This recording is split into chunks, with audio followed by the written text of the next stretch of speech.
Well, any time is the right time to talk about real estate here in San Diego, but as the summer season starts to wind down and folks are trying to get repositioned for the new school year and so forth, you need to talk to your real estate agent right now if you're buying or selling and not wait another day. Brian Garrity is here today to address some of those issues.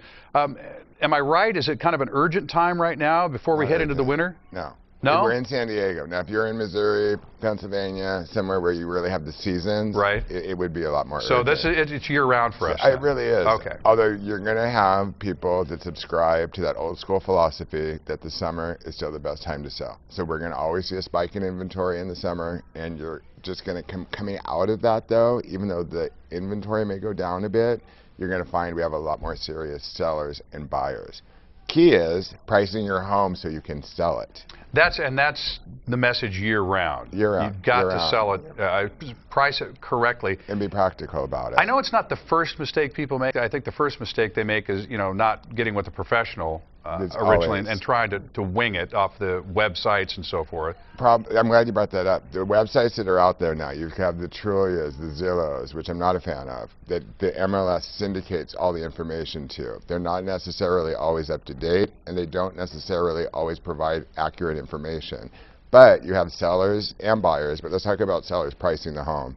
Going to these websites, procuring the information, and then coming in, seeing what's going on in their neighborhood, thinking their home falls into the same category as maybe the house down the street that's just been completely redone. So you've got to compare apples to apples.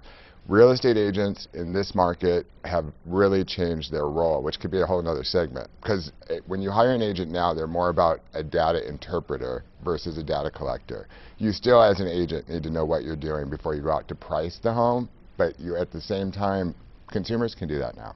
They can go get all the information. They can see price per square foot. They can figure. You'd be amazed at how smart people are, and I love it but at the same time, it kind of works against us. Well, let's talk about the 3 tips that we've got up here on the screen right now, and the tricks to finding the perfect asking price. Yeah. So if you come in at too precise of a price, like let's say $749, $975, some people think that doing that sends a signal. And it's going to be more competition, it's going to stir more buzz about your listing, it's got this crazy list price, it's very precise. Actually, psychologically speaking, it sends a message to the buyers that you're less likely to move. That's you're what rigid. they found. You're rigid because you've calculated it down to the penny. Yes. Okay, but see, that's how I would interpret that. Well, and that's the message that it sends to a lot of buyers. So that's not necessarily true, and I don't think that's necessarily the reason people strategize and price that way. I think they're setting themselves apart. They are setting themselves apart because they're isolating themselves like on an island with this odd sale price. So this is one of those things, don't outsmart yourself. Don't do it. Don't do it. And another thing, when you make too round of a number, like 850, 900, for some reason that signals to buyers, oh, the seller's going to be more negotiable. You need to get all the comparable data, have a real estate agent that's actually out in the trenches, sit down, go over with you exactly what you want to hear or not want to hear. And that happens. Sure. So that you can get your home priced accordingly. You've got to compare apples to apples. I just have a condo right now that's up in north part of the county.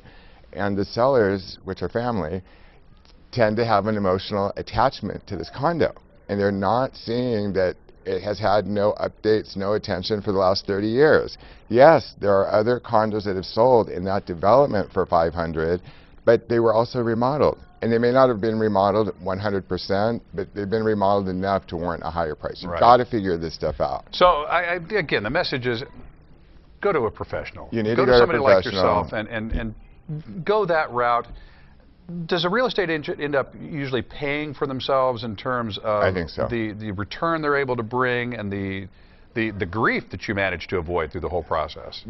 The role of the agent a lot of times is not transparent to the consumer. That's why I think it's important that you're always engaging with your seller or your buyer and letting them know exactly what you're doing, because a lot of consumers don't understand what you're doing and they think they can sell their house on their own. It's shown, it's proven, it's time after time. For sale by owner, as a general rule, bad idea. All right.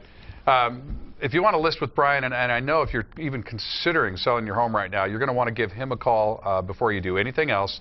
So give Brian Garrity a call at the Garrity Group. And then don't forget the radio show, which is on ESPN Radio Wednesdays, 2 to 3 o'clock, 1700 a.m. That's right, the new drive time, they call it. And the new drive time. It's more than just real estate. It is. It is. Okay. It's all things fun. All things good.